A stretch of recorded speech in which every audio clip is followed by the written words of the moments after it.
जंगल के एक सुनसान हिस्से में एक लकड़हारा लकड़ियां काट रहा था।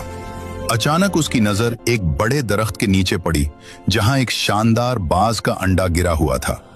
उसने अंडा उठाया और अपने घर ले आया, फिर उसे अपनी मुर्गी के नीचे रख दिया। कुछ दिनों बाद मुर्गी ने अंडे से बच्चों को निकाला। सब बच्चे मुर्गियों के थे, लेकिन एक बच्चा मुख्तलिफ था। वो बाज का बच्चा था। वक्त गुजरता गया, मुर्गियां जमीन पर दाना चुगती रहीं और बाज का बच्चा भी उन्हीं के साथ चलने लगा। उसने भी खुद को मुर्गी समझ लिया। वो ना आसमान को देखता था, ना उड़ने की कोशिश करता था।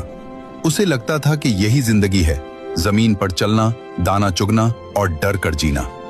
सालों बाद वो बच्चा बड़ा होकर एक ताकतवर बाज बन गया। इसके पर मजबूत थे, आंखें तेज थीं, लेकिन सोच मुर्गी वाली थी। वो बाज होते हुए भी मुर्गियों के दरमियान रहता था। एक दिन आसमान से एक असली बाज ने उसे देखा। वो नीचे आया और उसके सामने बैठ गया। कहने लगा, तुम तो बाज हो, फिर मुर्गियों जैसी जिंदगी क्यों गुजार रहे हो? तुम्हारी जगह आसमान में है, जमीन पर नहीं। लेकिन वो बाज बोला, नहीं, मैं मुर्गी हूं। मैं यही सीख कर बड़ा हुआ हूं। मैं उड़ नहीं सकता, मैं यही रहूंगा। ऊपर वाला बाज हंसा और उसे एक पहाड़ पर ले गया। कहा, नीचे देखो, ये जमीन तुम्हारे लिए नहीं बनी, तुम्हारे पर आसमान के लिए बने हैं। बस एक बार अपने पर फैलाओ और उड़ो।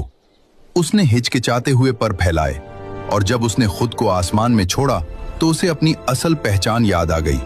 वो जोर से चीखा और बुलंद होकर उड़ गया। तब उसे समझ आया कि वो हमेशा से बाज था, बस उसे किसी ने बताया नहीं था कि वो कौन है। सबक, इंसान भी इसी बाज की तरह होता है। तुम्हारे अंदर भी आसमान की ताकत है, लेकिन अगर तुम कम लोगों के साथ रहोगे तो कम ही बन जाओगे। तुम्हारा मसला ये नहीं कि तुम कमजोर हो, मसला ये है कि तुमने खुद को पहचाना नहीं।